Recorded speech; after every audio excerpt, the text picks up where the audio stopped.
Buenos días, bienvenidos nuevamente. Estamos otra vez en el segundo día, en este caso de las consultas nacionales, para el tema de comercio electrónico organizado por UNTAC. En este estaremos realizando la discusión temática de marcos jurídicos y regulatorios, ¿no? Aquí la idea es básicamente explorar cómo estamos preparados con este marco regulatorio para el tema de comercio electrónico, pero también en general para algunas temáticas que vienen relacionadas con este tópico. En esta parte voy a dejar en la palabra, en la introducción, a Bernardo Díaz del equipo de UNTA. Buenos días, mientras carga la presentación, como hicimos ayer, antes de cada sesión, antes de cada temática, digamos, de cada sesión temática, yo voy a hacer una breve introducción, planteando un poco los temas, y como para dar un poquito de contexto. Como dijo Fernando, la idea en esta primera sesión de hoy, que es la tercera, ayer hicimos dos, es charlar acerca de los marcos jurídicos y regulatorios para el comercio electrónico en el Perú. En general, lo que vemos en Perú y hablando con distintos actores, sí sería interesante poner, digamos, a prueba esta idea, esta noción que nosotros tenemos, es que el marco jurídico y regulatorio en Perú está relativamente avanzado, ¿sí?, para habilitar y desarrollar el comercio electrónico, siempre pensando en otros países de la región o incluso fuera de la región. Obviamente que hay varios aspectos quizás por modernizar o en donde avanzar, pero, por ejemplo, sí, Perú ha aprobado leyes y regulaciones que son bastante importantes y son fundamentales para transacciones electrónicas, como por ejemplo la ley de firmas y certificados digitales, la ley de protección de datos personales, delitos informáticos, la ley de derechos de autor, en algunos casos se ha aplicado también para contextos de comercio en canales digitales. Está el marco de confianza y seguridad digital, que también ayer comentaban.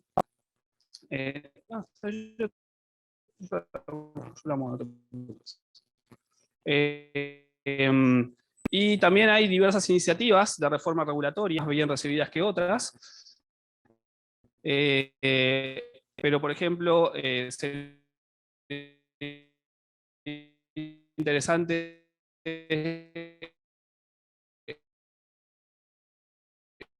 preguntas quizás no con tanta discusión entre todos los actores del ecosistema de comercio electrónico, entonces estaría bueno entender un poco cuáles son los puntos importantes de esas leyes o esos proyectos de ley. Y después también el gobierno está trabajando en algunos borradores, ¿no? O me pueden corregir ustedes después, como la Política Nacional de Ciberseguridad o la Estrategia de Seguridad Digital y Confianza, que deberían también contribuir a un entorno más seguro y más confiable para hacer comercio electrónico.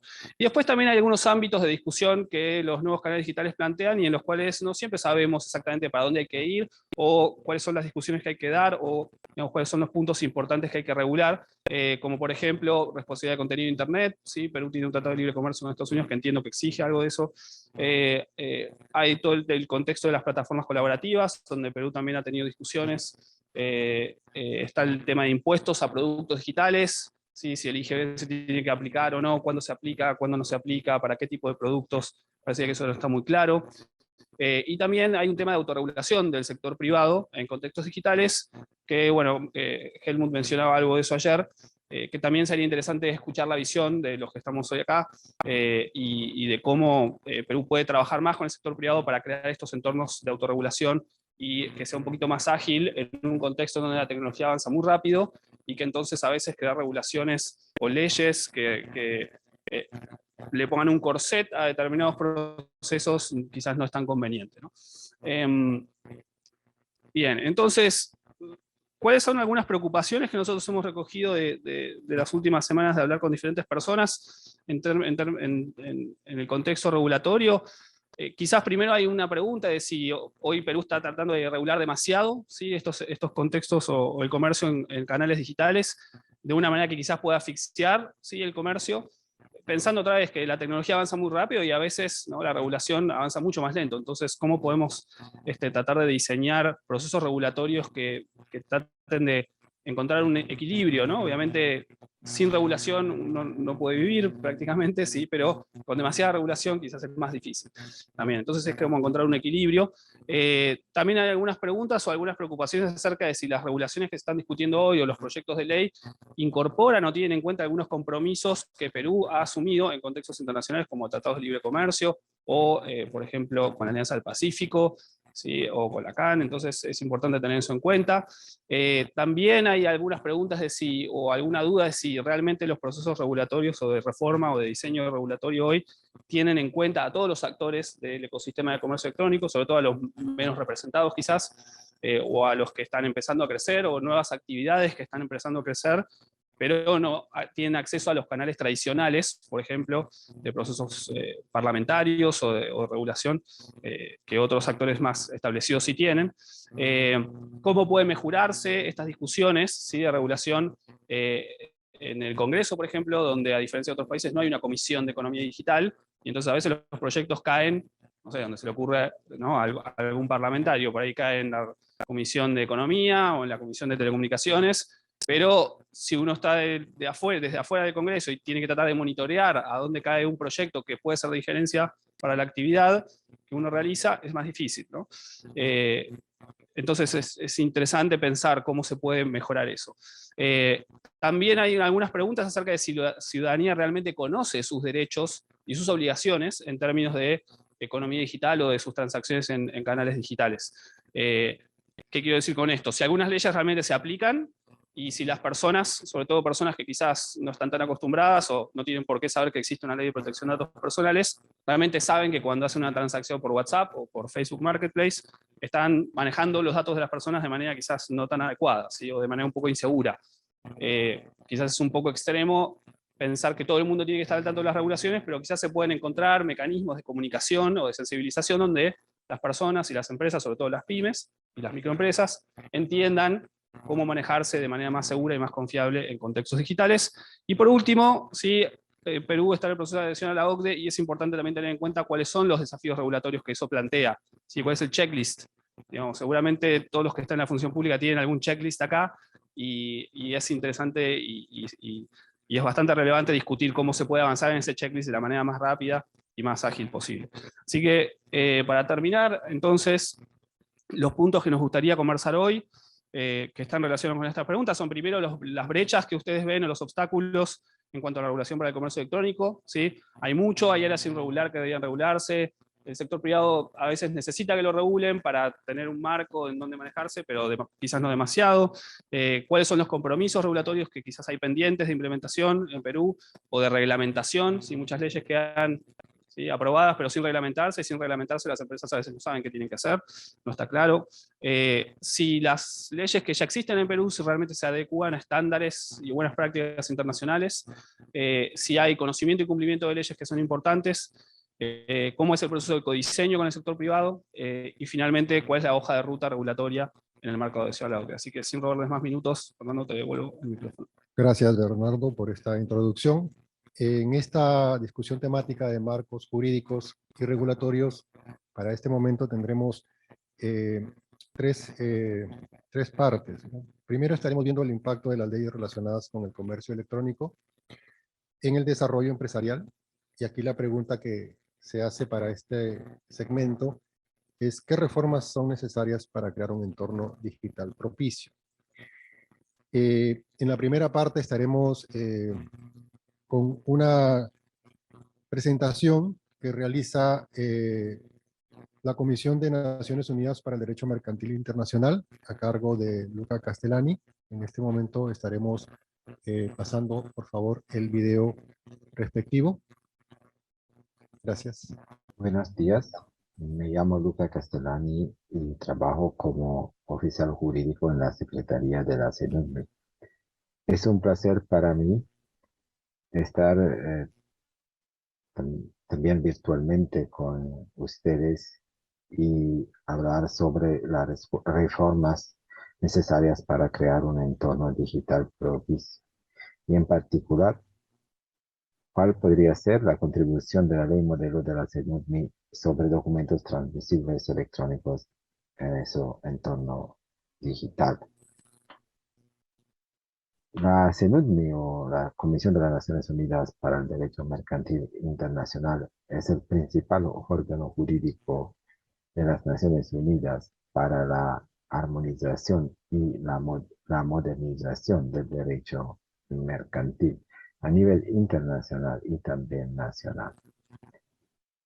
Fue establecida en 1966, entonces ya trabaja desde hace más de 50 años y ha producido un número bastante importante de diferentes textos jurídicos como tratados y convenciones, leyes modelo y también guías y otros textos que no son, no se llaman legislativos, pero todavía nos ayudan para comprender y para un mejor, una mejor funcionamiento del derecho mercantil.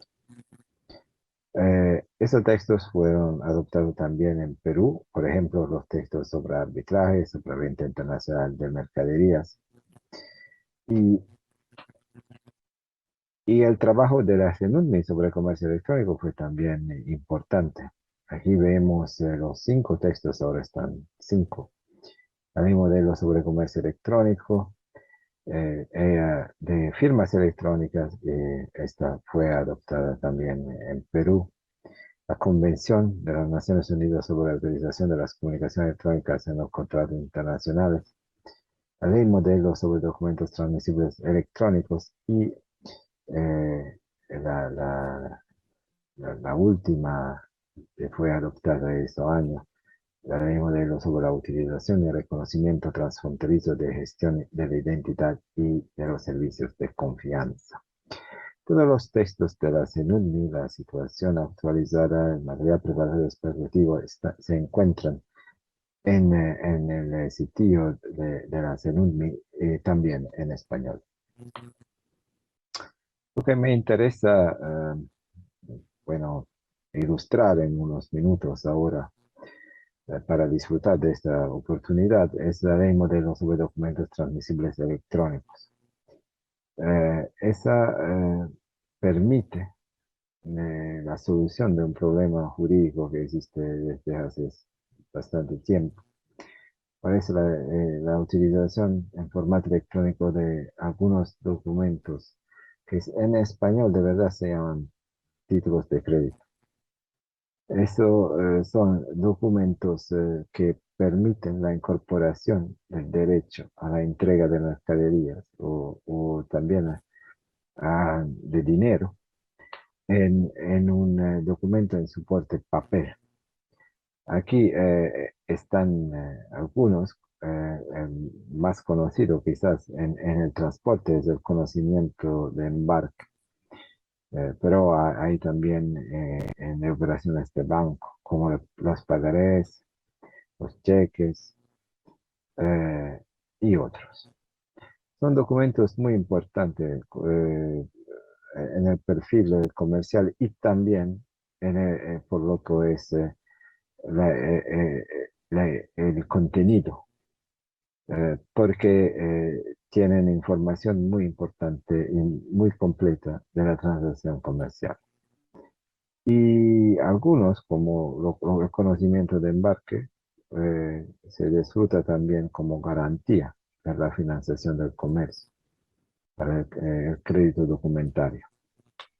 El problema es que tradicionalmente estos documentos que son tan importantes porque nos dan estos derechos a la entrega o al pago, siempre requieren un soporte en papel. Entonces tenemos que desarrollar y aplicar reglas, especialmente sobre equivalencia funcional entre la posesión y el papel. La ley modelo sobre los documentos transferidos electrónicos nos permite esto. Sobre los principios clásicos de la CENUDMI, como la neutralidad tecnológica. Lo que es importante que es compatible en este caso también con registros distribuidos. La mayoría de las aplicaciones que ahora existen de esta ley modelo disfruta la blockchain.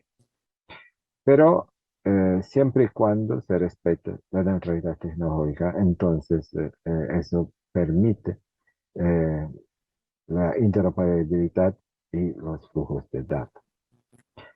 La equivalencia funcional nos ayuda a aplicar la misma ley, el código marítimo, a los documentos a pesar del soporte.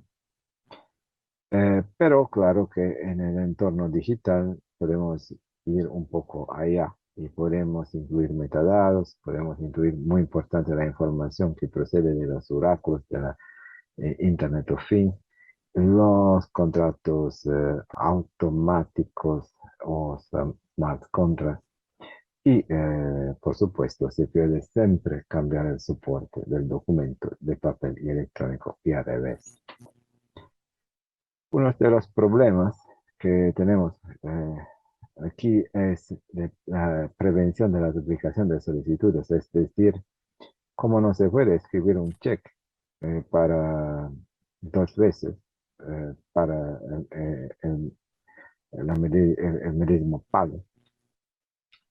Igualmente, tenemos que prevenir y evitar la circulación de múltiples documentos relativos a la misma obligación contractual. Entonces, la ley modelo tiene diferentes disposiciones que permiten de evitar eso. Y en particular, las dos nociones de control y de singularidad que operan juntamente para prevenir múltiples solicitudes, sea como emisión del documento, sea como circulación. Eso nos permite de bajar el nivel de fraude que ahora en la práctica comercial existente en papel es importante. En la ley modelo hay las definiciones de los diferentes requisitos. Primero, el documento tiene que contener toda la información que la ley requiere para el documento en papel.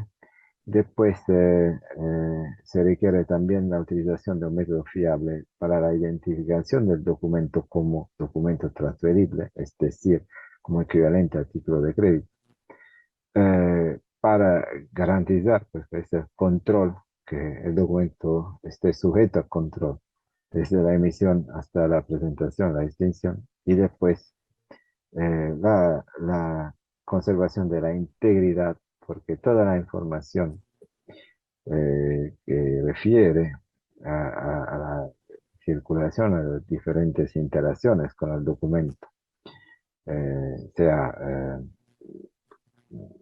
disponible en el documento con una garantía que sea completa e inalterada. Así es donde se puede quizás utilizar la blockchain. En todo modo, es necesario hacer como un enlace entre el documento y la utilización de los servicios de confianza.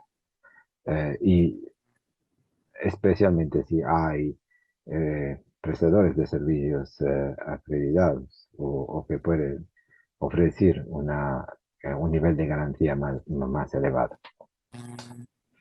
Lo que es importante también es un poco tener en cuenta el marco, un marco un poco más amplio.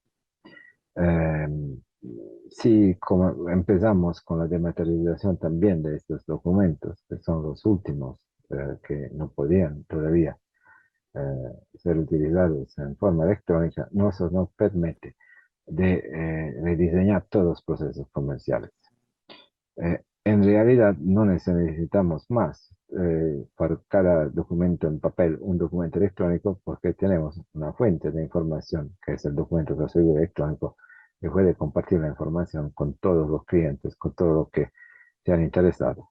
¿Cuál es el grande avantaje aquí? Es que si tenemos un documento electrónico único, esto nos ofrece la mejor calidad de datos, completos, precisos, actualizados y auténticos.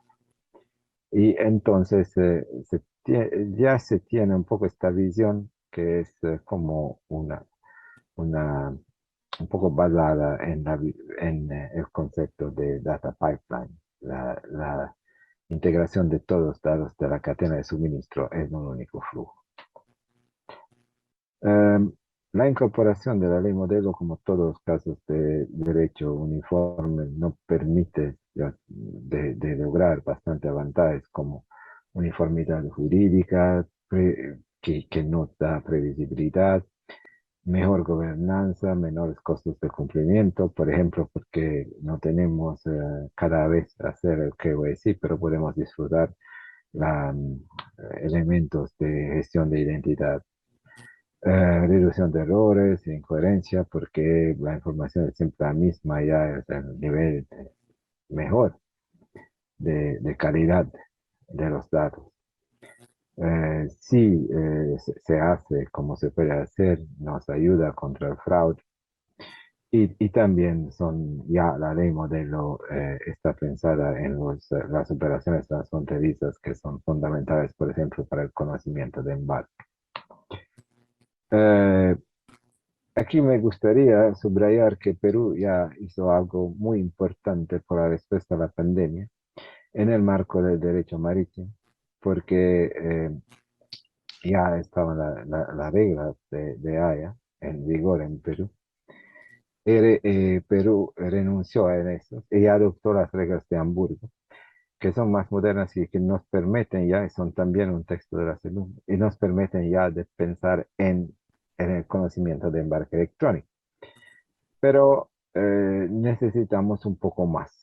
Y para mí se puede completar esta transformación digital que ya fue empezada para Perú en la logística, en el transporte, solamente con la adopción y la implementación de esta ley modelo sobre documentos transferibles electrónicos, para completar exactamente las reglas de Hamburgo. Hay otros avantajes como reducción de riesgos, como lo que nos ayuda en la recuperación económica robusta. Pero hay también como una consideración final, hay tendencias emergentes en acuerdos internacionales y aquí también Perú está involucrado en el CPTPP. En el CPTPP hay un artículo, hay un capítulo sobre comercio electrónico y hay un artículo que requiere a los Estados miembros de adoptar la ley modelo sobre comercio electrónico de la CENUDNI como actualizada para la Convención de Comunicación Electrónica. Eso es Perú, es algo que puede hacer, me parece bastante fácil, pero claro, se necesita un poco de atención, un poco de tiempo. Ancora una vez, hay la posibilidad de ir un poco más allá. Con el CPTPP se implementa con acuerdos sobre economía digital. Por ejemplo, Chile firmó uno de esos acuerdos con Singapur y con Nueva Zelanda. En estos acuerdos se encuentra de nuevo la ley modelo de documentos transferibles electrónicos. Entonces hay también allá una oportunidad para modernizar completamente el marco jurídico de Perú, porque Perú pueda disfrutar al máximo esta oportunidad. Agradezco muchísimo la posibilidad de compartir esta información y estoy a disposición para todo lo que podría ser útil. Mucho éxito con esta importante reunión. Muchas gracias. Bien, agradecemos la participación en este caso de la Comisión de Naciones Unidas para el Derecho Mercantil Internacional. Mencionó por lo menos 2 de las legislaciones que nuestro país adoptó ya, sobre todo la ley modelo de comercio electrónico que hizo parte o hace parte de la ley modelo de firma electrónica que nuestro país en este momento tiene adoptada. Y creeríamos, por lo menos que en el caso de nuestro país y de los países, el máximo aporte que nos beneficiaría en la adopción de esta ley de modelos precisamente es en otra de las expresiones que utilizó Luca, es en la armonización de esta regulación a nivel del contexto global que nos permite efectivamente poder realizar transacciones en el ámbito transfronterizo. Gracias a la comisión, gracias a UNTAC por esta participación en video. Ahora, volviendo al tema de las reformas necesarias para crear un entorno digital, tenemos en esta oportunidad a Ana Peña, directora de la Autoridad Nacional de Protección al Consumidor del Instituto Nacional de Defensa de la Competencia y de la Propiedad Intelectual. Ana, buenos días. Buenos días con todas, con todos.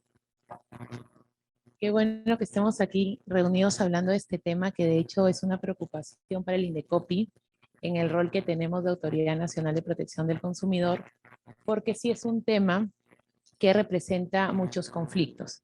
Y en nuestro rol de autoridad nos toca ver cómo solucionamos estos conflictos y cómo damos un paso más y prevenimos este conflicto. Les hemos traído una presentación que un poco resume el panorama y por qué desde INDECOPI empezamos a trabajar un documento antes de que llegara la pandemia. Entonces, en la primera parte de esta presentación, ustedes saben que el INDECOPI tiene 8 encargos en el país, uno de ellos tiene que ver con la protección al consumidor y un bono adicional es que lidera todo el Sistema Nacional Integrado de Protección al Consumidor. Entonces, en este marco, lo primero que debemos preguntarnos es que si tenemos algún problema en nuestro país vinculado en relaciones de consumo que se dan en este entorno. Y la respuesta, pues, es sí.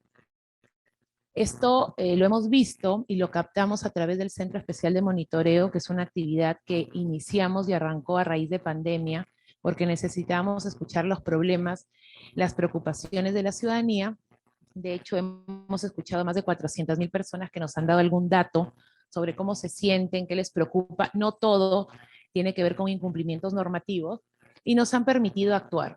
De estas personas, pues varias, miles de ellas, nos daban algún dato sobre algún problema, alguna incomodidad que habían tenido vinculada a alguna compra, alguna transacción en comercio electrónico. Acá esta es una foto de lo que es la pantalla de uno de los tableros que utilizamos y ahí ustedes pueden apreciar que en comercio tenemos más de 120,000 reportes. De estos, si hacemos un zoom, tenemos que este es el general y acá hacemos un zoom y tenemos el que está vinculado a comercio electrónico. De hecho, cuando empezamos a captar la problemática ciudadana, teníamos este general que recogía todas las problemáticas en general de comercio. Y como vimos la incidencia en específico de comercio electrónico, vimos 2 incidencias en específico, salud y comercio electrónico. Por eso creamos un subtablero de salud. Evidentemente estábamos en plena pandemia. Y otro que fue el de comercio electrónico. Entonces empezamos a estudiar un poco más la caracterización del conflicto que nos iba reportando la ciudadanía y de hecho recibimos reportes de más de 95,000 personas. Bueno, mientras que ya está. Lo que hemos visto antes es el Centro Especial de Monitoreo. Esto es captación de reclamo y percepción ciudadana. No necesariamente estos reportes, estos más de 90,000 reportes, se convirtieron en un caso que fue un órgano resolutivo o que cayó en una conciliación de INDECOPI. Este dato sí tiene que ver con casos que fueron recibidos por el equipo que gestiona los reclamos en todas las oficinas del INDECOPI a nivel nacional y tenemos más de 100,000 reclamos vinculados a comercio electrónico. Y aquí sí es importante chequear que incluso antes de empezar pandemia ya teníamos registrado conflictos en este sector. Hemos visto que hay más de 11,000 reclamos que fueron gestionados por el INDECOPI. Esto es antes de pandemia. Los datos que hemos visto del centro de monitoreo es a partir de pandemia. Entonces, las actividades más reclamadas están vinculadas a transporte aéreo, sistema financiero, comercio minorista, educación. Por esto, lo que se apreció en el 2019 es que arrancó la elaboración de un documento de trabajo para ver qué normas y qué reglas faltaban en el Perú para asegurar la protección de nuestros consumidores. De estos reclamos que les mostraba en la diapositiva anterior, tenemos 2 datos importantes. Primero, que el 91% se concilia, y esto es muy bueno para el consumidor porque significa que hay voluntad de la empresa de cerrar el caso, sin activar la vía resolutiva de INDECOPI. Esto es positivo. Pero aquí también hay un dato que tiene un mensaje. El 91.3% de estos casos pasaron y le tocaron la puerta al proveedor antes de venir a la autoridad. ¿Qué es lo que sabemos que ocurre? El ciudadano no es que tiene como primera opción el Indecopi. Pasó antes por el proveedor, obviamente no tuvo una buena respuesta o no tuvo respuesta y ya es que activó el reclamo. ¿Qué acciones hemos realizado? Ya vimos un poco la radiografía del conflicto que hemos identificado como autoridad de consumo y hemos realizado algunas acciones. Lo primero que les hemos traído para compartir es que estamos ya trabajando con patrones oscuros, porque esto puede convertirse en nuestro país en un buen ejemplo de que no necesitamos que se comprometa a no utilizar estos patrones oscuros para que las relaciones de consumo y las elecciones que hagan los consumidores sean libres, sin que se merme su voluntad, y así las compras no tengan ninguno de estos problemas. Entonces, hemos empezado a difundir en una primera etapa para que la ciudadanía sepa que existen los patrones oscuros y cómo protegerse y hacer sus compras realmente libres e informadas. Entonces, hemos sacado algunas piezas publicitarias porque hicimos un sondeo y en realidad las personas no sabían que era un patrón oscuro y que muchas de sus compras podrían haber estado influidos por estos patrones. ¿Qué más les hemos traído? Sacamos un comparativo de delivery. Todas estas respuestas que están viendo acá, la campaña comunicacional de patrones oscuros, el comparativo de deliveries, tiene que ver con la respuesta a la conflictividad que recogemos desde el centro de monitoreo. Entonces vemos que empieza una curva porque hay muchas personas que dicen que en letritas chiquitas encontrarán información confusa o que tienen muchos problemas con los deliveries. Ahí viene la intervención y hacemos algún producto que pueda aliviar esa conflictividad que estamos sintiendo en nuestro termómetro centro de monitoreo. Por eso a veces nos dicen, ¿por qué estás haciendo un comparativo de delivery? ¿Por qué no has hecho un comparativo de este producto? Tiene que ver con lo que vamos recogiendo en el centro de monitoreo. Aquí hicimos un comparativo de deliveries, elegimos las dos plataformas que son las más usadas acá y hemos recogido mucha información y estamos trabajando para encontrar mejoras y poder tener estas plataformas que funcionen bien sin conflictos. Esto es la línea preventiva. ¿Cuál es el estado actual de la normativa de comercio electrónico del Perú? Como a nuestro país y a través del Código de Protección y Defensa del Consumidor se implementa el Sistema Nacional Integrado de Protección al Consumidor y le dicen Indecopi, tú lideras. Tú vas a tener el rol de Autoridad Nacional de Protección al Consumidor y se crea el Consejo Nacional de Protección del Consumidor, que lo lidera el presidente del Indecopi y está conformado por el Estado, la sociedad civil y también hay un consejero que representa a los gremios empresariales.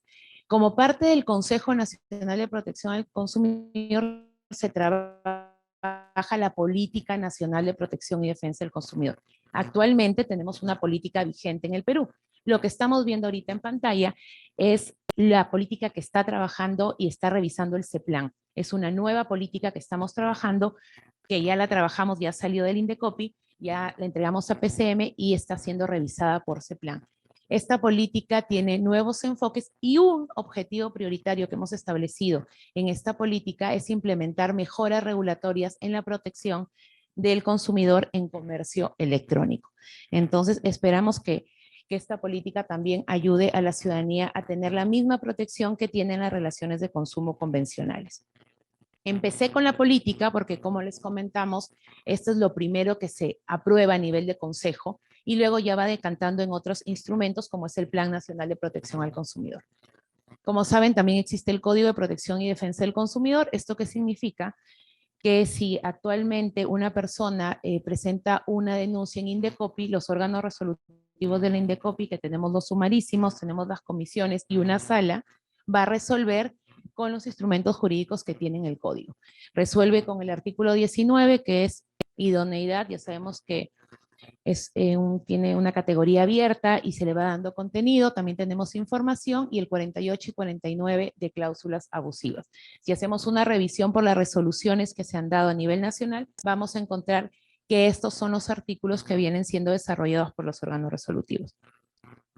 Tenemos en el país, hay un proyecto de ley de comercio electrónico que está en agenda del Congreso, nosotros como Autoridad de Protección al Consumidor hemos elevado un informe para poner algunos puntos y precisiones sobre este proyecto de ley, esperemos que se tomen en cuenta, vinculado, por ejemplo, a temas de domicilio y algunos otros puntos que no se han tomado en cuenta en la versión, porque hubo una primera versión que se publicó de este documento de trabajo que les comentaba, que luego fue socializado, y hay una segunda versión que tiene bastantes ajustes y es la que hemos dado a conocer al Congreso para que la tenga en cuenta.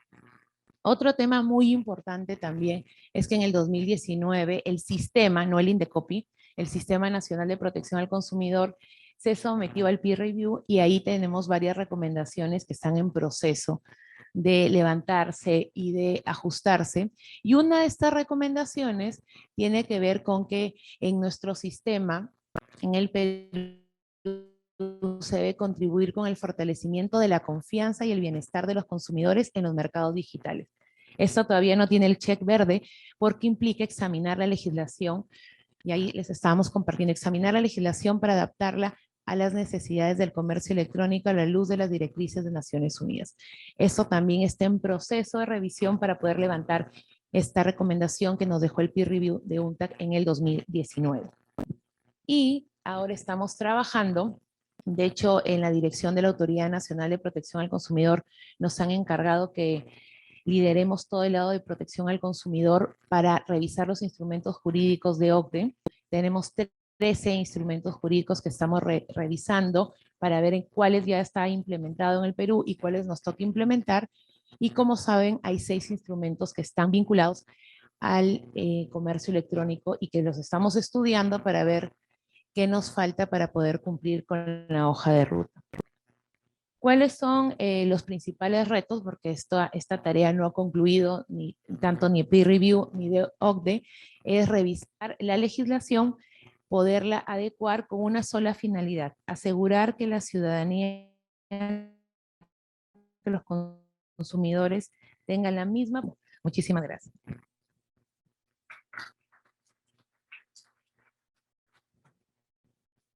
Ana, muchas gracias.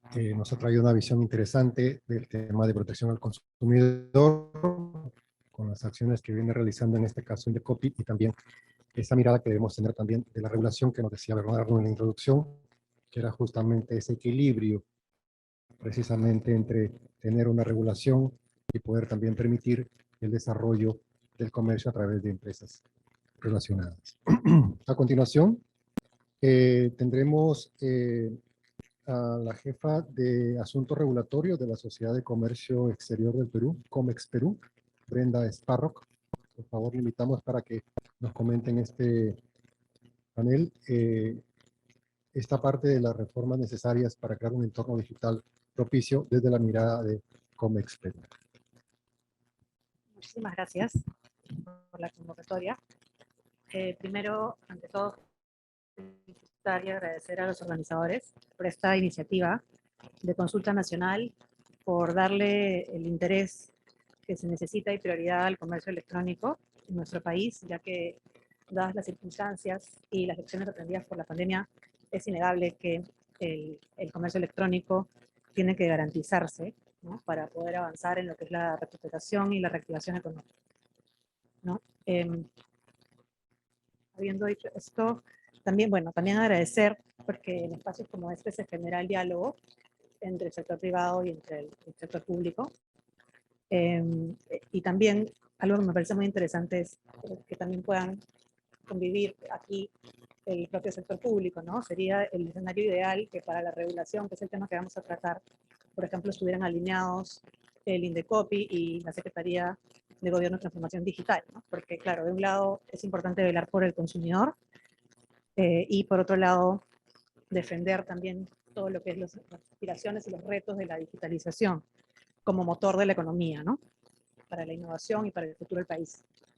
Entonces, en el breve tiempo que tengo, quisiera un poco hablar sobre la regulación que existe en lo que respecta al comercio electrónico. Comentarles que si bien en mi experiencia, ¿no?, y desde Comex Perú, yo no soy experta en regulación digital, trabajamos, ¿no es cierto?, con un equipo que es Comex Digital, que tiene pues, a las principales empresas digitales, y en ese sentido conocemos la problemática que aqueja a la industria. También trabajó en Indecopy 8 años, pero tampoco soy experta en protección al consumidor, pero conozco también por el Indecopy, por mi experiencia en general, esta regulación. Pero en lo que sí soy experta es en lo que es mejora regulatoria. ¿Ya? Y la mejora regulatoria se llama así porque no se llama, digamos, creación regulatoria o producción regulatoria, ¿no? Lo que tenemos, lo que sabemos esta especialidad a ciencia cierta es que generar regulación no siempre es la solución, es lo que quiero decir, sino que pasa por mejorar la regulación que ya existe. Esto quiere decir que nosotros a la hora de regular, ¿no?, el regulador tiene que tratar de buscar la solución en la norma que ya existe, que ya ha sido publicada, que ya tiene efectos, y pensar cuál es la problemática que suscita la norma existente, y no en automático pensar que la creación de nuevas normas van a ser la solución a los problemas que existen.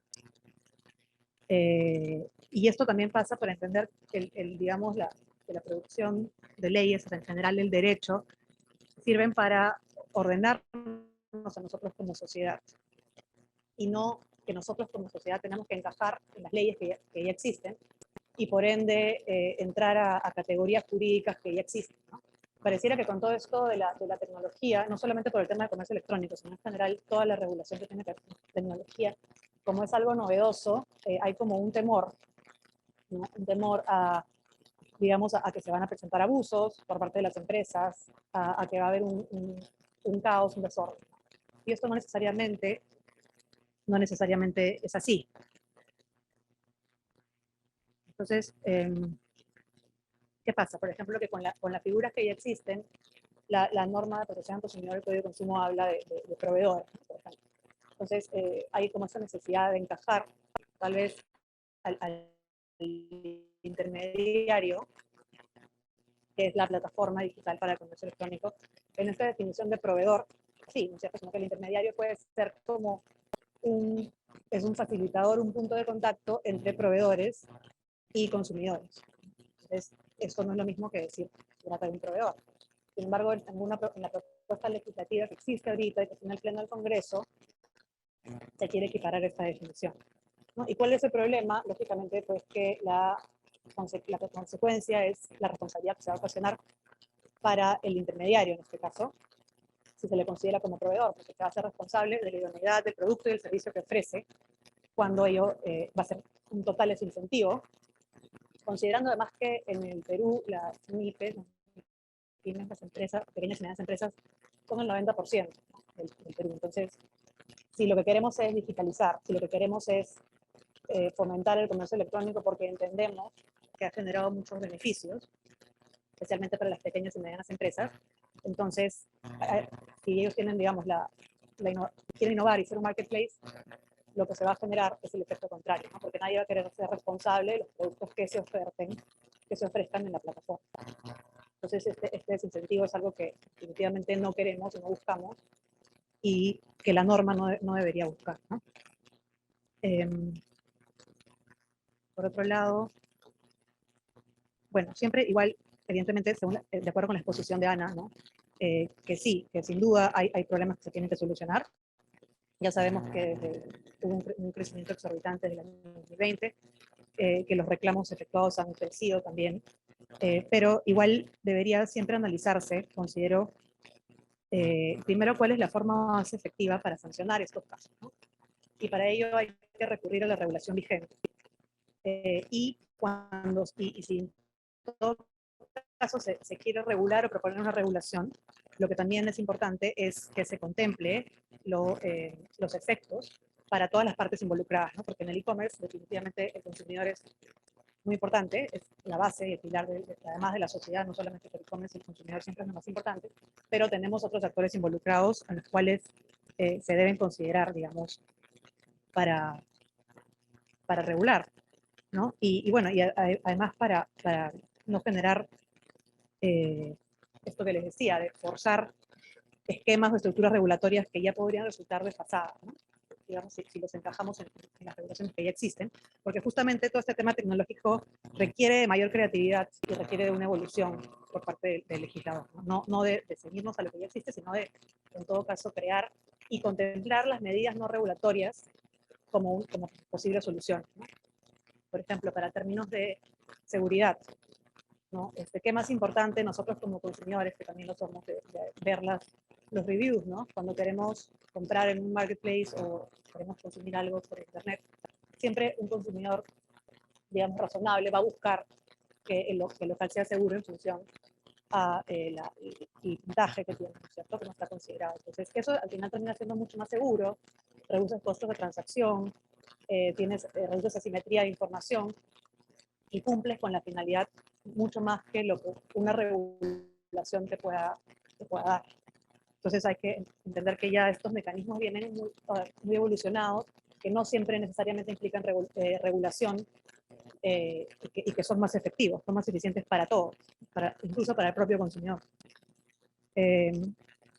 Igual se nos solicitó hablar un poco de las políticas públicas en general, de los retos de comercio electrónico. Comentarles que desde COMEX Perú nosotros trabajamos una agenda digital con apoyo a consultoría, que no voy a ahondar mucho en esto porque luego en la tarde o más tarde hablamos de comercio transfronterizo y ahí seguramente la otra persona de COMEX va a hablar más de esto, pero sí mencionar brevemente que se han cumplido algunos desafíos de la industria con respecto a e-commerce. Hay esfuerzos muy acertados, ¿no? Por ejemplo, hay ya la localización de datos para comercio transfronterizo no es obligatoria, ¿no? El umbral de minimis es alto en comparación a otros países de la región, lo cual es bastante beneficioso. Que existe un importante avance en la simplificación de lo que son trámites aduaneros, con el FAS de SUNAT, con el programa OEA, que son operadores económicos autorizados por aduanas, y también el fortalecimiento del abuso. Digamos, es un escenario bastante positivo para el comercio electrónico, ¿no? Pero estos temas los vamos a tratar más en la tarde. De todas maneras, comentarlo de manera general. Y ya aterrizando en la propuesta 415, el proyecto de ley que está ahorita en el Congreso, que fue, digamos, aprobado por Codeco,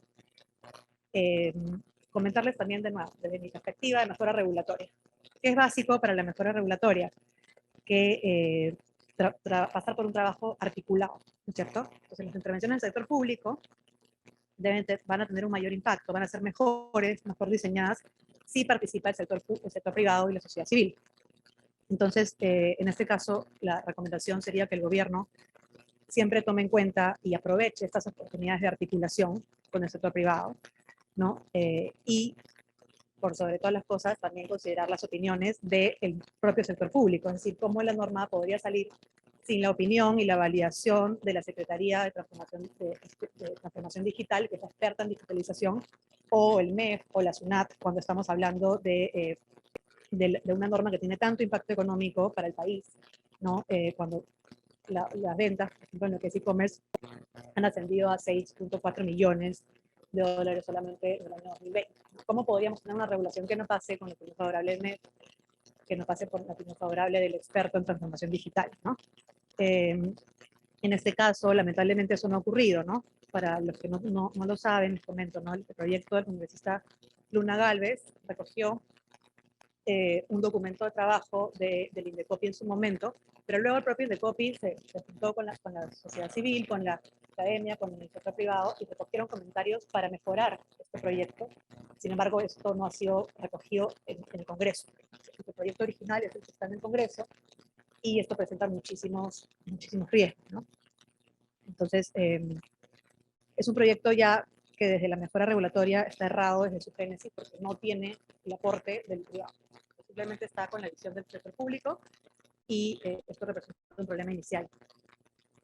En cuanto a problemas específicos, les decía el tema de intermediarios, que puede generar responsabilidad y desincentivos. Y por otro lado, el derecho de arrepentimiento es un tema que no quiero dejar de tocar, porque aquí lo que se puede generar es una discriminación injustificada para quienes hacen comercio electrónico y para quienes no. Se está estableciendo que sin ningún tipo de justificación previa, uno puede devolver el producto hasta en 15 días de que lo compra. Entonces, evidentemente, eso también desincentiva el comercio electrónico, porque yo voy a preferir venderlo en una tienda física, en la que si soy una MIPYME y necesito liquidez, puedo contar con ese dinero desde que lo recibo, ¿no? En cambio, si hago la venta electrónica, tengo 15 días en que no puedo. Entonces, ahí como solución, yo creo que vale la pena ahondar en la regulación que ya existe. Si ya existe un derecho de restitución en el código, en el artículo 58, ver por qué no, digamos, está funcionando esto, y tratar de darle más dientes al Indecopi, más fuerza para que se pueda implementar. A veces muchos de los problemas con la regulación tienen que ver con la implementación.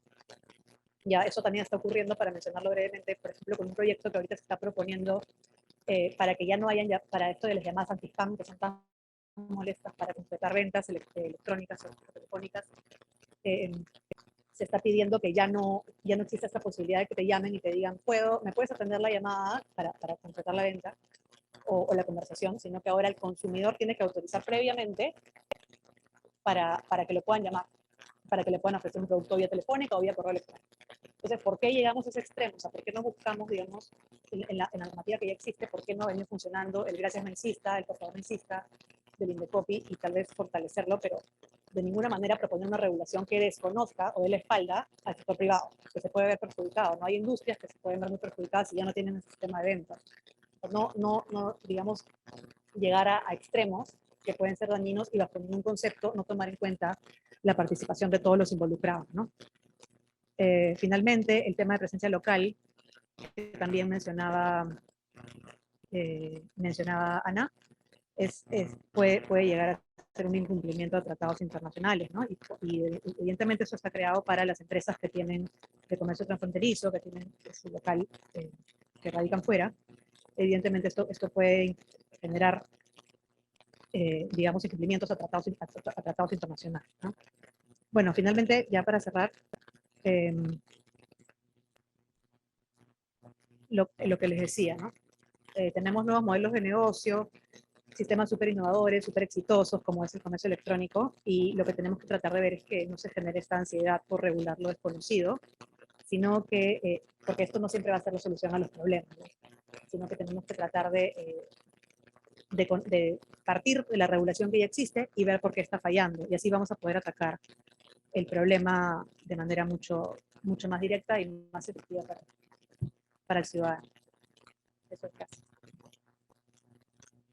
Muchas gracias, Brenda.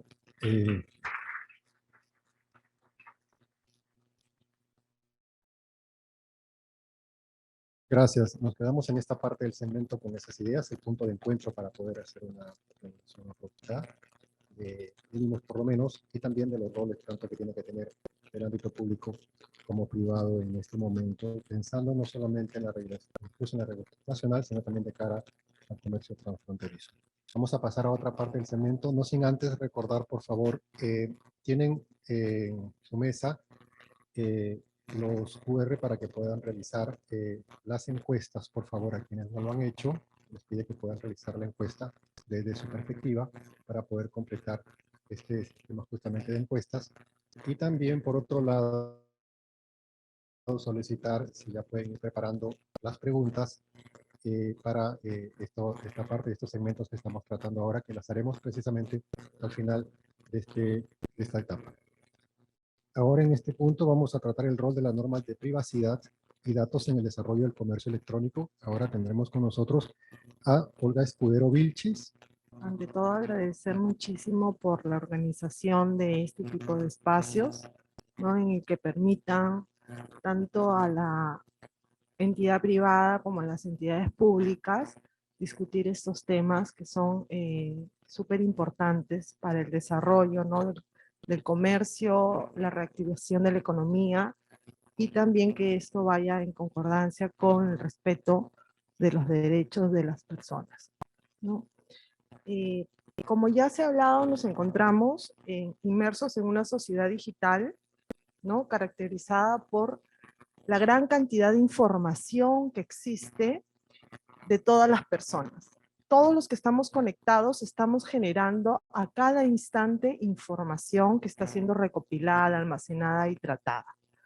y ese es el escenario en el que debe desenvolverse el derecho fundamental a la protección de datos personales. Un derecho que permite a las personas el control de sus datos. Y dentro del comercio electrónico, los proveedores de servicio recopilan datos y necesitan los datos de sus clientes para poder prestar los servicios a través de estas plataformas, ¿no? Se recopilan datos y estos datos tienen que tener en cuenta estos proveedores de servicio que estos datos pertenecen a su titular y no a la empresa que los recopila. Y por tanto, en el Perú tenemos vigente la Ley de Protección de Datos Personales y su reglamento que otorga derechos a los ciudadanos. Y en ese sentido, la Autoridad Nacional de Protección de Datos Personales del Ministerio de Justicia y Derechos Humanos tiene dentro de sus funciones, que son funciones administrativas, orientadoras, normativas, resolutivas, fiscalizadoras y sancionadoras, tiene la función de supervisar el cumplimiento de la ley y sus principios. La Autoridad de Protección de Datos Personales está conformada por la Dirección de Protección de Datos y la Dirección de Fiscalización e Instrucción. Dentro de los principios que señala la Ley de Protección de Datos Personales, habla del principio de legalidad, que significa, ¿no?, que los datos personales no pueden recopilarse para medios o por medios ilícitos, desleales. El principio del consentimiento, por el cual los datos deben ser tratados con el consentimiento de su titular o encontrarse en alguno de las excepciones al consentimiento, que también la señala la norma, como es para el ejercicio de la relación contractual. Cuando un proveedor de servicios solicita datos, tienen que ser estos datos para prestar el servicio. Pero si se necesitan utilizar para otras finalidades que no estén dentro de esa relación contractual, como son los fines de marketing, de publicidad, pues requiere del consentimiento. Asimismo, otro de los principios importantes es aquel principio de proporcionalidad.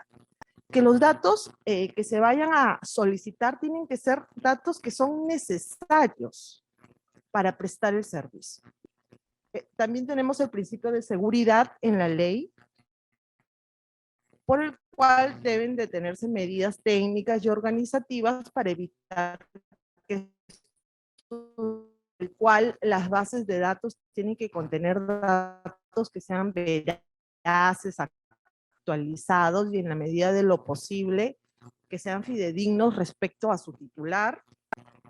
En ese sentido, nosotros desde la autoridad hemos venido desde el año 2019, lo que nos ha permitido emitir informes de fiscalización. 342 informes de fiscalización, los cuales contienen recomendaciones para la adecuación normativa.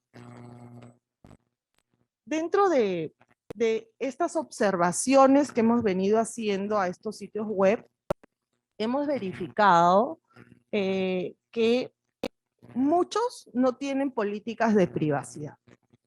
Y las políticas de privacidad es el derecho que tiene toda persona a que se le informe qué es lo que se va a hacer con sus datos, cómo van a tratarse, para qué finalidad, cómo, dónde se van a almacenar, si es que van a ser transferidos o si es que van a ser encargados a otros proveedores para su tratamiento.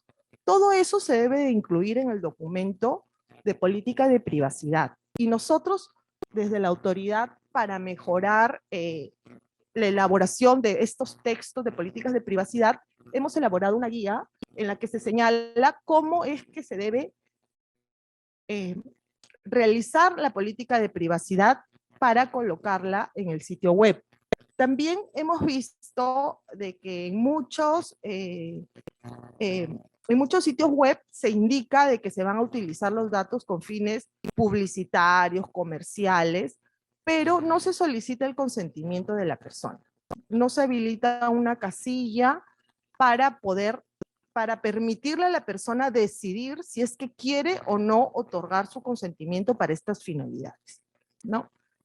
Otra también lo que hemos visto es que las cookies se instalan de manera automática, cookies de marketing, para publicidad, para el análisis de perfiles, y el titular de los datos, que es el usuario del sitio web, ni siquiera está enterado, ni siquiera sabe que están estos dispositivos instalándose en sus máquinas, en sus computadores, y que luego, bueno, van a analizarlos para enviarles publicidad. Yo entiendo que eso puede facilitar a muchos usuarios y les puede permitir que todo el trámite que hacen en los sitios web sea mucho más fácil, pero es importante dejar decidir a la persona si quiere que sus datos sean utilizados para este tratamiento. Otras observaciones también que se han visto en las supervisiones es que muchos de los proveedores de servicios piden datos que no son necesarios o que son desproporcionales para la finalidad, ¿no? Muchos piden tomar la foto del DNI, ¿no? Para entregar un producto o para poder hacer una compra a través del sitio web, le solicita la foto del DNI al usuario. Y eso es una medida muy riesgosa, porque el DNI no solamente tiene el nombre y el número de DNI, sino tiene datos como la fecha de caducidad, como el número verificador, datos que nos permiten a nosotros autenticarnos ante otras plataformas. Entonces, una vez que nosotros entregamos esa foto del DNI, la persona ya pierde el control de sus datos, porque esa foto tanto va a estar por el proveedor, para los terceros que contratan los proveedores de servicios, y entonces ya la persona va a perder finalmente el control de su información, ¿no? Y medidas de seguridad. Hemos visto que en muchos sitios web lo que pasa es que cuando se coloca un dato, ¿no? La persona va a comprar un seguro y coloca el número de su DNI o el número de la placa del vehículo, y automáticamente se autocompletan datos, ¿no? Se autocompleta el nombre, el correo electrónico, el celular, ¿no? Y eso permite que cualquier persona, colocando un número de DNI, pueda acceder a más datos de los titulares, ¿no? Estas son las observaciones que hemos visto en el caso de las pequeñas empresas. Hemos hecho recomendaciones, ¿no? Hemos hecho informes con recomendaciones para que se adecúen a las normas, y asimismo la autoridad también, dentro de sus funciones que tienen de orientar a la ciudadanía, ha realizado distintas campañas, ¿no? Informando a las personas, ¿no? Que ellas deben tomar al momento de hacer sus compras por internet, ¿no? Preferir, ¿no? Sitios que sean seguros, que tengan el candadito de seguridad, que tengan políticas donde puedan saber quién es el responsable, ¿no? Quién es la empresa responsable del tratamiento de los datos. Y bueno, que cuando hagan una compra no dejen sus datos de la tarjeta de crédito guardados en el sitio web. Entonces, una serie de recomendaciones que permitan a los ciudadanos cuidarse, y también a la vez que conozcan que tienen derechos, ¿no? Que conozcan que tienen este derecho fundamental, que es un derecho de control sobre sus datos, ¿no? El derecho que tiene la persona a decidir por cuánto tiempo pueden estar sus datos, si es que entrega el consentimiento para determinadas finalidades, y también que lo puede revocar en cualquier momento, ¿no? Entonces, todo esto es lo que venimos trabajando. Es un reto que tenemos. Nosotros hoy considero de que la Ley de Protección de Datos está adecuada a la normativa iberoamericana, a las normas de protección de datos y a las normas europeas de protección de datos a través de la web, a través de los medios tecnológicos, pero que esta actividad se realice protegiendo el derecho fundamental de las personas a tener el control de su información. Agradezco a todos, muy buenos días. Muchas gracias, Olga. Gracias, esta es una mirada importante, ya lo comentó al final, es un derecho fundamental y no es un tema menor que debamos soslayar. Ahora quiero dejar en la palabra a Lucía León, que es coordinadora legal en políticas públicas. Sí, muchas gracias. Muy buenos días con todos y todas. Agradecer el espacio. Me presento. Mi nombre es Lucía León y en efecto yo soy coordinadora legal en políticas públicas de Hiperderecho. Entonces, pues quería empezar esta intervención destacando una idea, ¿no? Además, tomando en cuenta algunos comentarios previos sobre el avance que hay en nuestra legislación en materia de comercio electrónico. Quisiera enfocar en primer lugar que cuando pensamos en cuestiones de privacidad, cuestiones de protección de datos personales, de comercio electrónico, de defensa del consumidor, muchas veces no se trata solo de mirar cuál es el avance o cuál es el estado a nivel normativo, legislativo, sino que muchas veces estamos frente a una cuestión de política pública, ¿no?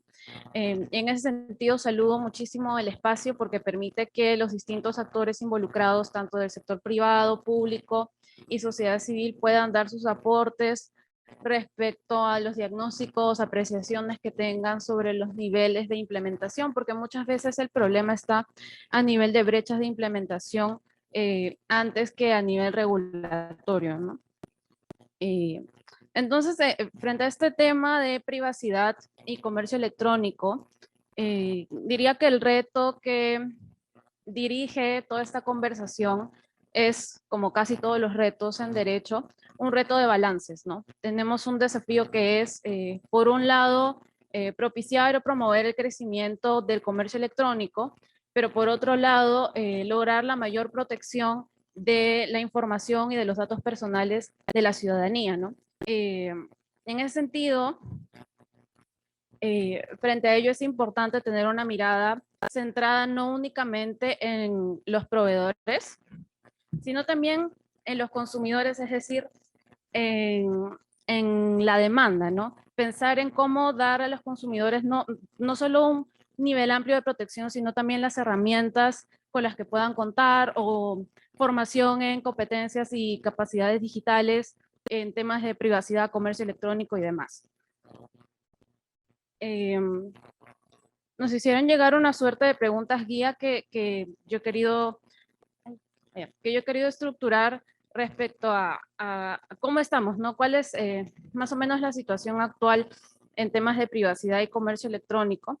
Entonces, algunas ideas que quería destacar. En primer lugar, frente a las brechas y obstáculos que nosotros, desde nuestra experiencia, hemos podido ver en cuanto a la regulación y a la legislación en esta materia, digamos, uno de los problemas más frecuentes es esta suerte de ansiedad o ímpetu legislativo que no necesariamente está acompañado con un conocimiento sobre cómo funciona el ecosistema digital, sobre los impactos que pueden tener ciertas iniciativas o ciertos proyectos de ley en el ecosistema digital, y también en la ausencia de análisis de impactos regulatorios en esta materia, ¿no? Entonces, muchas veces encontramos proyectos de ley en los que no queda claro cuál es el problema público que se está buscando abordar, ¿no? Asimismo, nos habían hecho una consulta sobre los ajustes a prácticas y estándares internacionales. Entonces, yo creo que una de las cosas más saludables que vale la pena destacar es que en el Perú tenemos un Centro Nacional de Seguridad Digital, y este es pues una gobernanza de Internet 2014 y 2015 dentro de los Best Practices Forum, está el hecho de que pueda haber estos centros de seguridad digital, ¿no? Entonces es importante que en el Perú a nivel institucional contemos con un equipo especializado que pueda recibir alertas y que también pueda hacer un poco de pedagogía pública al respecto, ¿no? Asimismo, respecto al estándar de múltiples partes interesadas, este es un estándar muy importante en general.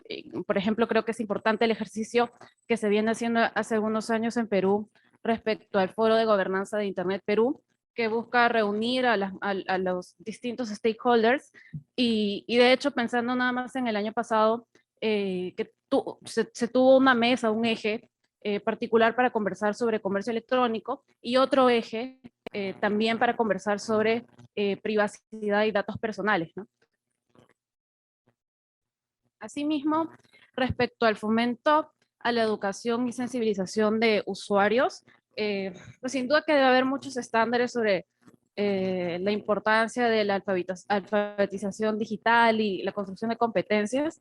Yo estoy pensando, sin ir muy lejos, en uno de los más recientes, en la decisión 897 de la CAN, que aunque está pensada para empresas operadoras de telecomunicaciones, hay un artículo específico que dispone que los estados, los países miembros deben promover justamente programas educativos, no solo en cuestiones de empresas de operadoras de telecomunicaciones, sino también, y lo dice explícitamente, comercio electrónico, privacidad, seguridad y otros, ¿no? En ese sentido, creo que ha habido esfuerzos importantes desde el Estado, ¿no? Por ejemplo, Produce ha desplegado algunas capacitaciones dirigidas justamente a las micro y pequeñas empresas. La Secretaría también tiene esta suerte de espacio o aula en línea para capacitar justamente en cuestiones digitales y otra serie de esfuerzos en esa línea, ¿no? Asimismo, respecto a la neutralidad de red y libertad de expresión, sí diría que tenemos un problema de enfoque en el Perú porque hemos visto nosotros que a pesar de que el estándar, pensando en específico en bloqueo de páginas web, a pesar de que el estándar interamericano e internacional en general está orientado a que se tenga un debido proceso y a que se pueda garantizar que mínimamente un bloqueo venga motivado por una orden judicial, tenemos que en el caso peruano esto no ha sido precisamente así, ¿no? Entonces, por ejemplo, estamos pensando en el caso de un decreto supremo que buscaba precisamente que el Ministerio de Transportes y Comunicaciones tenga la facultad para realizar bloqueos, ¿no? Como efectivamente estaba orientado, de hecho, a una plataforma digital, ¿no? Y además sobre la doctrina o sea, pensando en flujo transfronterizo de datos, creo que es importante destacar también que le podemos poner un check positivo a Perú en cuanto a que la legislación de protección de datos personales pone un estándar del nivel del nivel suficiente de protección. Entonces creo que eso también es importante destacar. Luego también nos habían realizado la pregunta sobre la representación de partes interesadas. Creo que en general la situación es un poco heterogénea, al menos desde lo que nosotros hemos podido percibir en los espacios a los que hemos sido invitados y a los que hemos notado que no hemos sido invitados. Entonces, saludamos mucho, por ejemplo, los espacios propiciados por la Secretaría en las distintas estrategias y las políticas, los documentos que están buscando generar. Asimismo, saludamos la buena práctica por ejemplo, del MINCETUR, que entre el año pasado y este año, digamos, ha estado realizando reuniones informativas sobre el estado de las negociaciones o la evaluación que está haciendo sobre negociaciones o no de comercio electrónico en distintas instancias internacionales, ¿no? La esto puede fortalecerse más y hay formas de no solo ampliar o abrir más el espacio, sino mejorarlo también quizá pensando en las metodologías de este tipo de reuniones, ¿no? Que permita también, que no sean solo informativas, sino que permitan también que, no sé, que los participantes cuenten con la agenda con anterioridad para poder dar sus aportes a los textos específicos que se puedan estar discutiendo, ¿no? Y acá creo que es súper importante mencionar también la ausencia, o que hemos sentido la deficiencia en cuanto a la discusión de proyectos de ley en el Congreso, ¿no? Efectivamente ha habido más de un proyecto de ley sobre modificación al Código de Protección y Defensa del Consumidor o sobre comercio electrónico o incluso la propia Ley General de Internet que tiene una parte dedicada a comercio electrónico, pero ha faltado creo yo, incluir en los debates en las comisiones a las distintas organizaciones del sector privado y de la sociedad civil, que así lo habíamos pedido sostenidamente, ¿no?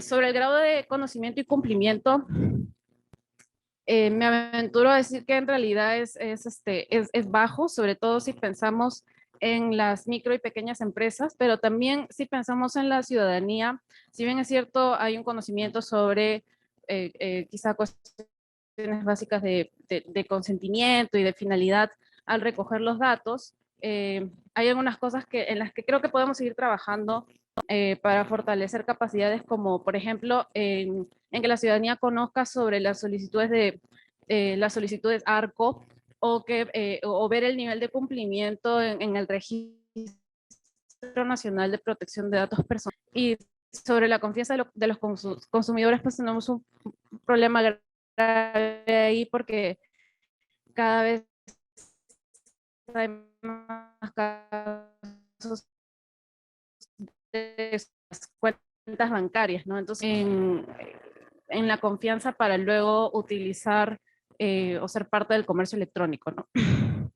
Súper rápido, creo que algunas cosas que deberíamos ir priorizando es precisamente la inclusión financiera, porque pues sin inclusión financiera no hay forma de un crecimiento sostenido del comercio electrónico. Creo que no necesariamente quiero decir que la autoridad sí o sí debe tener autonomía técnica o administrativa, pero creo que es una conversación importante pensando en la ley modelo interamericana y pensando en que el año pasado también hubo una propuesta del Poder Ejecutivo en ese sentido. Creo que también un punto importante serían las herramientas, o sea, construir herramientas e indicadores de medición, por ejemplo, saber cuántas solicitudes ARCO se presentan, qué nivel de cumplimiento hay, en el caso de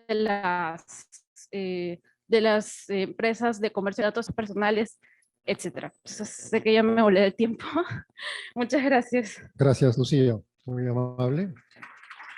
Vamos a ir rápidamente para no dilatar más el tiempo al siguiente segmento, que son desafíos regulatorios frente a la expansión de las plataformas digitales. En este momento estaría con nosotros Alejandra Dinegro, que es fundadora y presidente del Observatorio de Plataformas de Perú. Muchas gracias. En primer lugar, muy buenos días también a todas, a todos los presentes. Saludar a PCM, la Secretaría de Digitalización, a UNTAC también, por la realización de este importante evento. Y en efecto, creo que todos podemos coincidir en primer lugar la importancia de poder juntar a todos los actores sociales. Sociedad privada, academia, sector público y por supuesto la ciudadanía organizada. Quien les habla ha sido funcionaria pública también hasta hace unos meses, secretaria de la Juventud. He sido también gerente municipal y he trabajado, mi primer trabajo fue en PCM, en la Secretaría de Descentralización. Bueno, soy jovencita todavía, no me considero un especialista en el tema, pero trato de aprender de todos los actores, ¿no? Y ahora me toca estar desde el lado de la ciudadanía organizada. Y bueno, en primer lugar quiero presentarles un poco quiénes somos, qué es el Observatorio de Plataformas Perú. En una lámina he tratado de resumir estos 4 años de proyecto, de vida colectiva que hemos tenido. Todo surgió por una interrogante académica, ¿no? De mi tesis de maestría. Y bueno, fue tomando forma y ahora es una asociación civil sin fines de lucro legalmente constituida. En estos últimos años, en realidad, hemos avanzado y creo que mis propias expectativas personales han sido superadas. Actualmente, hace unos meses, hemos sido elegidos por el proyecto Firework de la Universidad de Oxford para poder desarrollar el proyecto en Perú durante este año y el próximo año, 22-23. En los próximos días, del 24 al 26, vamos a estar en Colombia, en Bogotá específicamente, con los expertos de Oxford. Y en diciembre vamos a estar en México con la academia también de la Universidad Autónoma de México. Sin duda, personalmente me alegra, pero también, en definitiva, así como hemos sido bienvenidos en unos espacios, también hemos sido bienvenidos en otros espacios. Justamente por lo siguiente, en efecto, quien le habla es socióloga de profesión, tiene una maestría, pero también soy codificadora de aplicativos móviles, ¿no? Una profesión técnica que de alguna otra manera surgió también por una curiosidad empresarial, pero que terminó abordando otros temas. Lastimosamente, mi mirada sociológica me llevó por este camino. Y la idea es poder aportar a las políticas públicas en ese sentido. Nosotros tenemos algunas consideraciones principales. Partimos por lo que señala OIT, partimos también por lo que señala CEPAL, partimos por lo que señala también algunos otros organismos internacionales con esa autoridad. La OIT justamente señala que actualmente no existe una terminología o una conceptualización acordada internacionalmente ni definiciones estándar del trabajo intermediado por plataformas digitales. Nosotros tenemos una postura aquí en el sentido de poder mostrar los otros actores que están detrás de quienes realizan el servicio de reparto o el servicio de movilidad, que es el aspecto que más hemos estudiado, ¿no? Reconocemos, en efecto, la ventaja de la tecnología y, por supuesto, queremos que el país sea una potencia tecnológica en ese aspecto. Pero lo que tratamos nosotros de visibilizar es que hay algo más que está pasando. Y bueno, como consecuencia de que no existe una terminología acordada, no hay acuerdo sobre los impactos y las consecuencias de esta nueva era del mundo del trabajo. Otra consideración al respecto es que existen nuevas demandas y también nuevos desafíos. Procesos acelerados de cambios tecnológicos que ya lo han explicado muy bien desde ayer, cambios en las tendencias demográficas, la economía verde y las nuevas formas de empleo. Otra consideración es que, si bien es cierto que existen esfuerzos por estudiar la información disponible, siendo brutalmente honestos, esta no es sencilla de obtener. No hay estadísticas oficiales que permitan tener indicadores y, por lo tanto, conocer más y tomar decisiones al respecto se hace muy difícil. Y esta actividad, en efecto, queda invisibilizada en otras categorías. Entonces, quienes habla realiza investigaciones desde la universidad y se topó con un problema aquí de poder acceder a información. Y otra consideración es que las respuestas normativas de muchos países han empezado a abordar algunas de las cuestiones relacionadas con las condiciones de empleo en las plataformas. En efecto, estamos ante una nueva era del mundo del trabajo, y aquí hay algunas características de las actividades, digamos, más conocidas, ¿no? Pero no sabemos cuántas personas, por ejemplo, participan de las economías colaborativas en Perú. A nivel regional se han visto las experiencias de Costa Rica, de México, de Chile, de Brasil, de países que están en proceso de definiciones y de análisis de estadísticas experimentales con distintos grados de avance. Experimentales por lo mismo de que no existe una homologación con relación a la conceptualización de este tipo de empleo. Pero son avances muy importantes por tratar de medir. Citando a CEPAL, hay una categorización de las plataformas digitales de trabajo. Esta es una referencia muy importante. Del lado del observatorio, nosotros todavía estamos dedicados a estudiar el aspecto de las entregas a domicilio y el transporte. Pero en definitiva hay un mundo más inmenso y seguramente hay otros espacios de la sociedad civil, como el sector privado, el sector estatal, que seguramente tienen los mismos intereses de nosotros por tratar de averiguar qué más hay después del espectro de la entrega a domicilio, delivery, como se conoce, y el transporte. Pero también vamos a ver, ese es un documento de la OIT del año 2021, en el cual nos presentan distintos enfoques de regulación para los trabajadores de plataformas de todo el mundo. Entonces yo considero que hay una voluntad por tratar de avanzar en ciertos estándares de calidad de empleo decente, no por una cuestión que responda a una ansiedad legislativa. Yo creo que más bien hay esfuerzos por tratar de juntar a todos los actores que participan y dan vida a la economía digital. Y vamos a ver que los estándares son súper distintos y en efecto no está mal.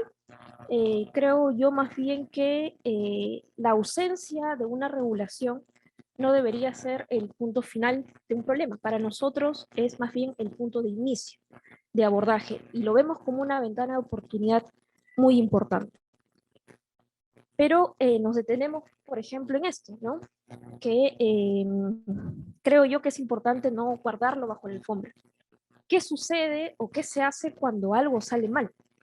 Y ha pasado, ¿no? Yo como usuaria podría preguntar, ¿qué sucede si soy agredida, ¿no? por un conductor de plataforma? ¿A dónde podría acudir a denunciar? ¿Será muy sencillo que la plataforma me pueda brindar los datos para poder seguir una denuncia policial? ¿Basta con los botones de pánico que tienen algunas plataformas? Y han sucedido casos así, y estos son algunos de los casos que también han estado presentes. Por eso que en nuestra página web hemos innovado también un espacio para poder recabar información. Obviamente tenemos una política también de privacidad de datos, que es pública, ¿no? Y tenemos hasta el momento, en los últimos 5 meses, 270 denuncias del otro lado del espectro de las plataformas, que son conductores en este caso y repartidores. Y todo tratamos de brindarlo, de analizarlo, de que también el acceso a la información que nosotros generamos sea público. Pero creo que es legítimo poder preguntarnos qué sucede cuando algo sale mal. El mundo se está haciendo esa pregunta y creo que el Perú tampoco podría dejar de hacerse. Y bien, aquí tratando de ceñirme al tiempo, como les comentaba, nosotros sí vemos una ventana de oportunidad y creo que sí es posible avanzar hacia puntos de consensos para poder regular un sector. Y la regulación no necesariamente tiene que partir por una iniciativa legislativa en sí misma. Creo que se pueden abordar otros puntos regulatorios que favorezcan tanto al sector privado como también a los otros actores que dan vida y participan. Y más bien la idea es potenciar a este sector que en efecto está generando empleo, ingresos, y que desde nuestra mirada el empleo en plataformas digitales se convierte en una especie de seguro de desempleo para países como el nuestro. Nuestra perspectiva en este punto es poder siempre aportar de manera honesta, de manera voluntariosa. En la última década, el número de plataformas digitales de trabajo se ha quintuplicado, y eso lo dice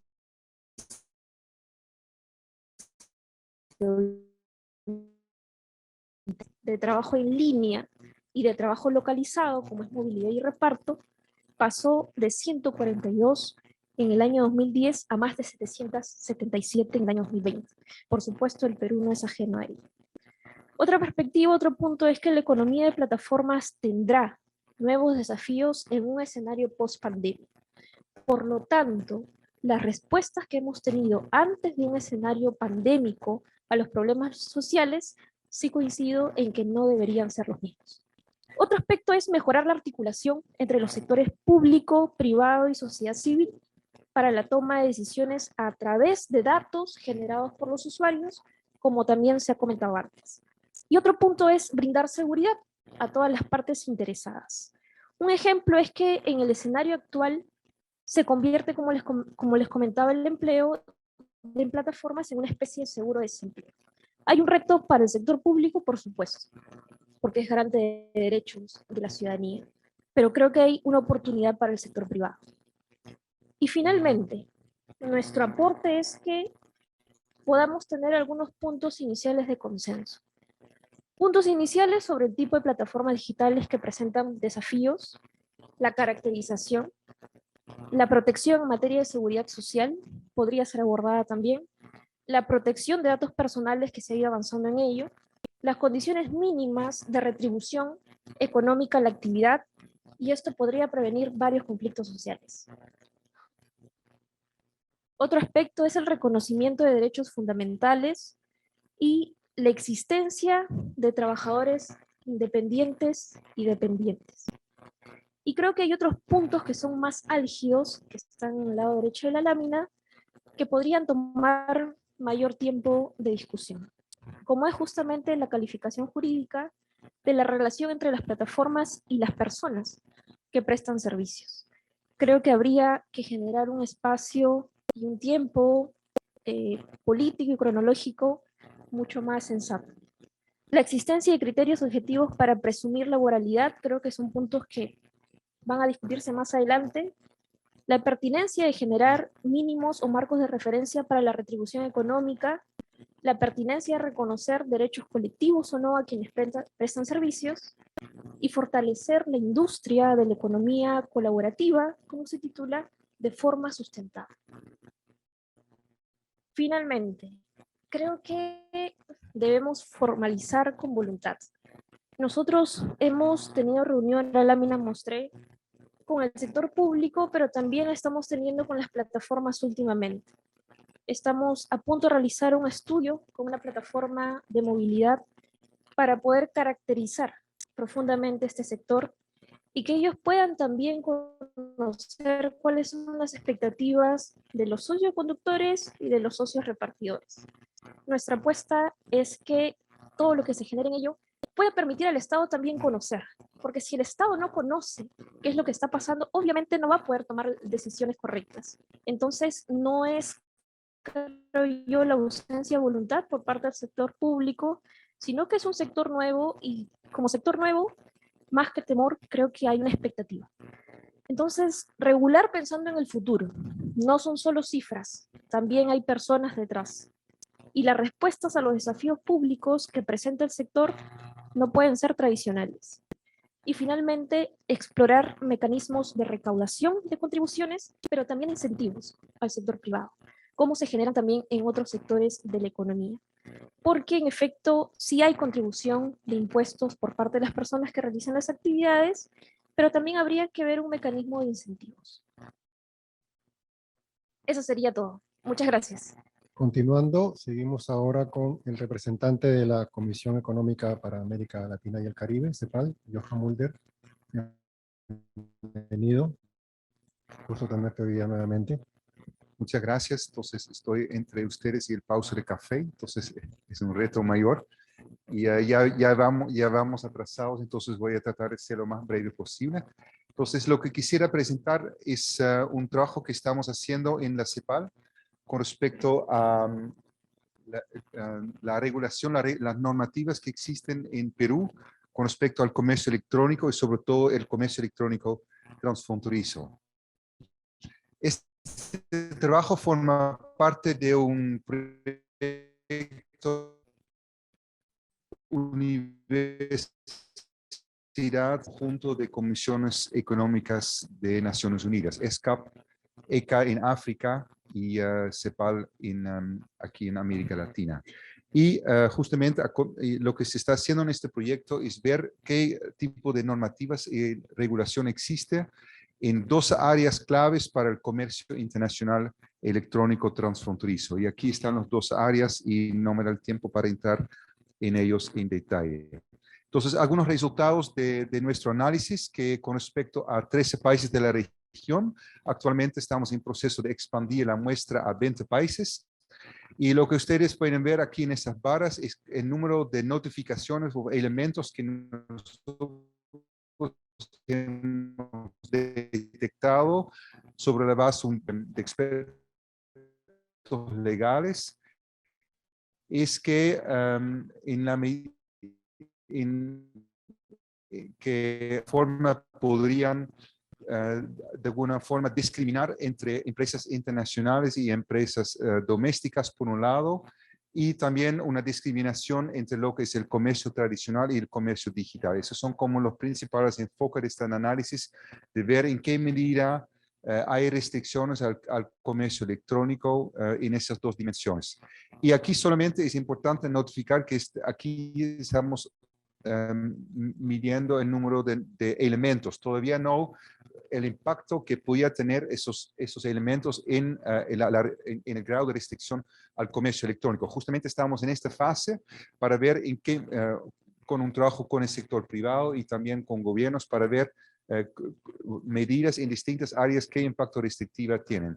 Y aquí lo que ustedes pueden ver que Perú es, como vimos antes, como dicen en inglés, el monkey in the middle, el mono en el medio, que no está muy liberado Perú, pero tampoco es muy restrictivo. Entonces vemos que los países más restrictivos al comercio electrónico internacional son Argentina, Bolivia y Cuba, y los menos restrictivos de esta muestra de países están El Salvador, Guatemala, República Dominicana y Chile. Y Costa Rica y Perú viene después. Entonces, entonces, ¿cuáles son medidas que tiene Perú en esas distintas áreas? Y más o menos la buena noticia es que Perú, por lo general, tiene menos elementos que podrían tener un impacto restrictivo al comercio electrónico transfronterizo, con una excepción que está justamente con respecto a la legislación con respecto a las plataformas, que es justamente la tercera vara desde la derecha. Entonces, algunos elementos importantes en modo de conclusión. Perú ha avanzado bastante con respecto a la firma de tratados internacionales que son clave para el comercio electrónico transfronterizo, pero todavía le faltan algunas. Entonces aquí ustedes pueden ver esta muestra de 13 países y cuando está verde está justamente un tratado está firmado e implementado. Cuando está amarillo es firmado pero no implementado, y rojo que no ha sido firmado. Y ahí en el caso de Perú, por ejemplo, que pueden ver que el acuerdo sobre tecnologías de información de su segunda versión todavía no ha sido firmado en el caso de Perú. Y así también, por último, justamente la Convención de Naciones Unidas sobre la utilización de comunicaciones electrónicas de CNUDMI no es firmado el ley modelo sobre comercio electrónico tampoco. Y esto justamente fue señalado por Luca en la primera presentación que tuvimos en el día de hoy. Entonces ahora quería solo mencionar al final algunas restricciones que nosotros vemos sobre la base de este trabajo que podían afectar el comercio electrónico transfronterizo en Perú, y después algunas recomendaciones. Entonces, primero, parece que hay un cierto tema en procesos de contratación públicas donde informes de varias empresas han señalado que tal vez existiría una falta de transparencia, fundamentaciones y también exclusión de extranjeras. En el tema de plataformas, que justamente fue el tema principal de esta sesión final de este bloque, lo que falta aquí es un tema de puerto seguro. Entonces, en Perú no existe justamente una cierta protección a las plataformas por contenidos que pueden justamente violar los derechos humanos. Entonces, esa es una práctica que en otros países sí se ha dado, que protección restrictiva es la necesidad de la verificación de la identidad. Entonces, hay varias plataformas que solamente pueden brindar servicios en la medida que pueden realmente comprobar que la identidad de los usuarios es como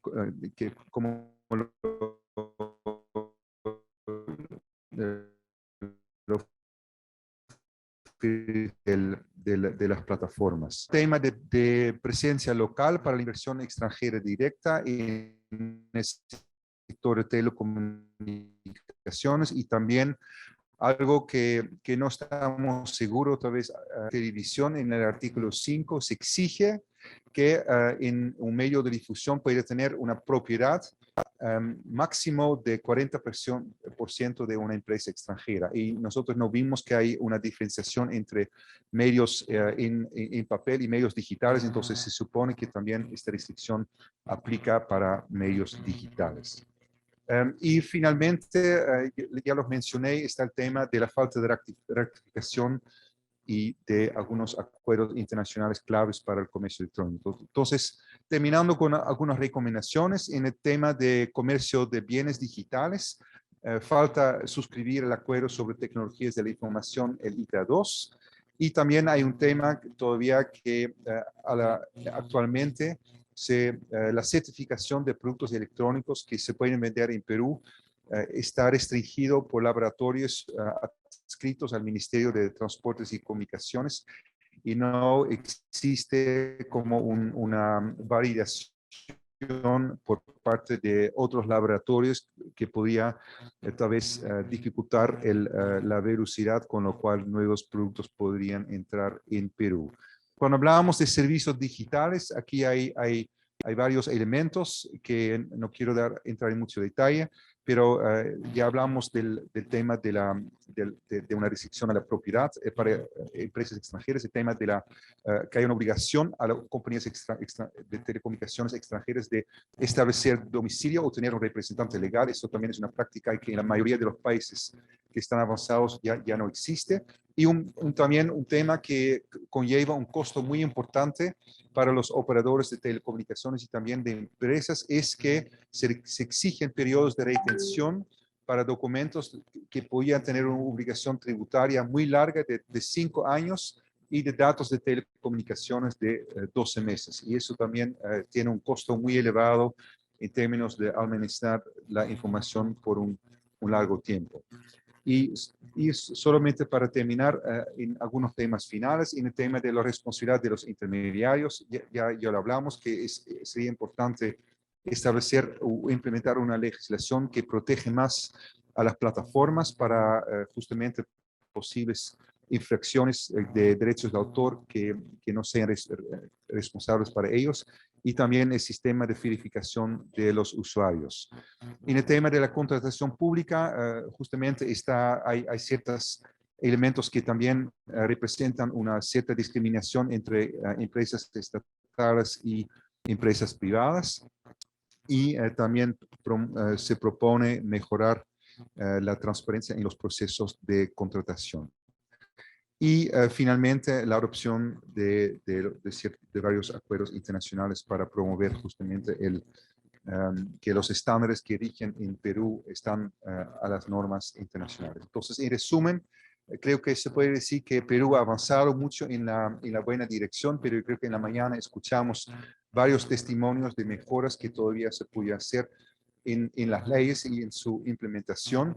Y vamos justamente a producir un pequeño informe que será un insumo para el informe que prepara la UCAT a propósito de los temas de las normativas y de las leyes para el comercio electrónico transfronterizo. Gracias. Muchas gracias, Nano. Nuevamente, rápidamente también para no impactar en el café de nadie. Una pregunta para Ana. ¿En qué caso en caso de disputas, cuáles son las entidades que se encargan de esta resolución? ¿Y quién se encarga de velar por el cumplimiento regulatorio de protección al consumidor? Gracias por la pregunta. Si un consumidor o una consumidora tiene un problema en una relación de consumo que se ha dado en un entorno de comercio electrónico, bueno, lo primero que puedo hacer es tratar de solucionarla con el propio proveedor. Si esto no funciona, ya entra lo que es el Indecopi, y hay una primera línea que tiene que ver con un servicio de reclamos, que no es un procedimiento administrativo, es un servicio gratuito, conciliatorio. Apuntamos a que se resuelva el conflicto a nivel de conciliación. De hecho, hemos ajustado el sistema y eso sí nos enorgullece decir que ahora tú puedes conciliar tu reclamo 100% virtual. O sea, las personas no necesitan salir de sus casas o movilizarse ni para poner el reclamo ni para ir a la audiencia de conciliación. El 91% de estos casos se han solucionado vía conciliatoria.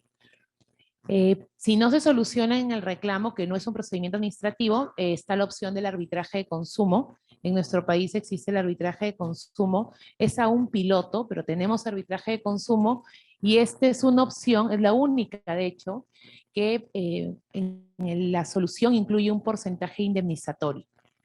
Ahí también tenemos arbitraje de consumo y luego ya tenemos todo el mundo resolutivo de Indecopi, que tenemos una instancia que se llama sumarísima. Estos casos son resueltos por una persona, que es el jefe o jefa del órgano resolutivo sumarísimo, y si las personas no están de acuerdo pueden apelar y se va a una segunda instancia, que son comisiones, que ya es un colegiado. ¿En base a qué resuelven los órganos resolutivos? En base a lo que dice el Código de Protección y Defensa del Consumidor y usando los artículos que hay en este código. Derecho a acceder a información veraz, oportuna, derecho a que te respondan el reclamo si lo has puesto, derecho a que no utilicen métodos comerciales coercitivos para la compra, que cumplan en entregarte los productos en la fecha que te han ofrecido. Entonces, el marco jurídico sería el código, y quienes resuelven serían los órganos resolutivos, ya en la etapa resolutoria, que podrían poner multas hasta con 450 UITs, dependiendo de los criterios de graduación que son independientes. Esto significa que un órgano resolutivo en Trujillo podría poner una multa diferente a lo que valora o estima un órgano resolutivo que igual aplique el código en Lima, por ejemplo. Gracias, Ana, muy amable. Solamente una última pregunta, estamos ya bastante cortos de tiempo. Para Olga, ¿cómo incluir en las PIPs este tema de políticas de privacidad? Quizás nos puedas comentar rápidamente algo sobre ello y cómo se alinea ello con el tema de la difusión que viene haciendo precisamente la autoridad de esta temática en el ámbito privado. Gracias.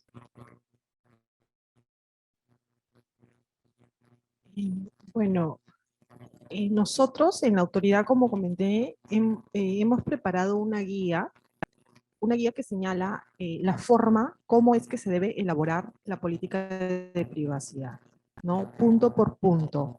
En la Ley de Protección de Datos Personales, el artículo 18 de la ley señala que es un derecho de las personas ser informado de manera detallada, expresa y de manera sencilla qué es lo que se van a hacer con sus datos. Y este artículo señala todos los puntos que debe incluir esta información. Entonces, en esta guía que se ha preparado, se indica, ¿no?, en detalle cada punto, cómo se debe desarrollar de una manera clara y sencilla.